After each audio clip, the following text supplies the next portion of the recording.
রাসূলুল্লাহ সাল্লাল্লাহু আলাইহি ওয়াসাল্লাম বলেন, আল্লাহ রাব্বুল আলামিনের নিকট জিলহজ মাসের 10 দিন, কয়দিন? 10 দিনের আমল সবচাইতে বেশি পছন্দনীয় এবং এই 10 দিন সবচাইতে বেশি মর্যাদাপূর্ণ। রাসূলুল্লাহ সাল্লাল্লাহু আলাইহি ওয়াসাল্লাম বলেন, একদিনের রোজা, কয় দিনের রোজা? ইয়াদিলু সিয়ামু কুল্লু ইয়াউমিন, একদিনের রোজা বিসিয়ামি কুল্লি সানাতিন, একদিন রোজা রাখলে 1 বছর রোজা রাখার সওয়াব দান করে। কে দান করেন? আল্লাহ রাব্বুল আলামিন।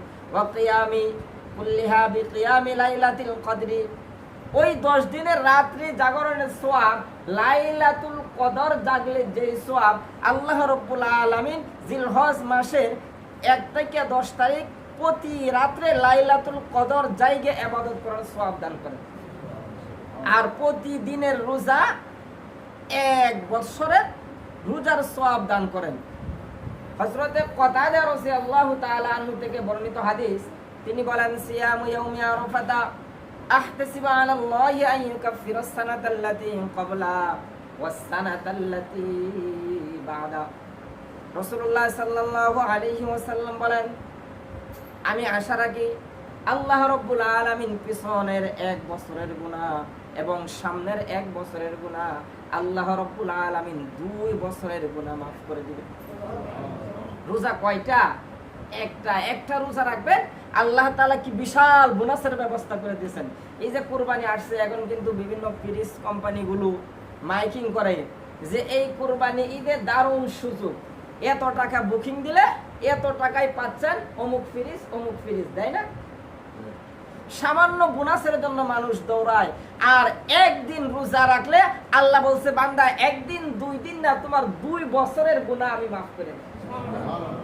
দেখেন শয়তান কি ধোঁকা দেয়। রমজান মাস যখন আসে আল্লাহ বলছে, বান্দা আমার কাছে চাও, আমি তোমাদের সকল চাও পূরণ করে দিব। তখন কি করে মানুষ? মার্কেটে ব্যস্ত। এই যে আজকে আমি ঈশ্বরগঞ্জ আসছি, গতকালকে গেলাম, রাস্তাঘাটে কোনো মানুষ অন্যান্য সময় যেরকম তাকে এরকম মনে হয়েছে না, কিন্তু আজকে কুরবানি চাঁদ উঠলে আগামীকালকে দেন মানুষের আনাগোনা শুরু হয়ে গেছে, বাজারে ভিড় শুরু হয়ে গেছে।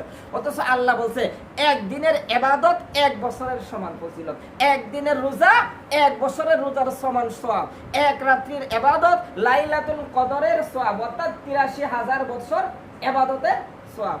কিন্তু ওই দিন শয়তানের ধোঁকা দেয়, এখন তো ঈদের চাঁদ উঠছে, এখন যাও মার্কেট। এতদিন মানুষ মার্কেটে গেছে না, এখন আল্লাহর পক্ষ থেকে ক্ষমা ঘোষণা করা হয়েছে, এখন মানুষ শয়তানের দোকায় মার্কেটে দৌড়া। এখন মানুষ শয়তানের দোকায় কোথায় দৌড়া? মার্কেটে দৌড়া। মুহতারাম হাজিরিন, মুক্তিটা আপনি কোন পথে খুঁজতেছেন? নাজাতটা আপনি কোন পথে খুঁজতেছেন? আল্লাহ বলতেছে, রোজা রাখবা বান্দা একদিন, আমি তোমাকে 2 বছরের গুনাহ মাফ করে দিই।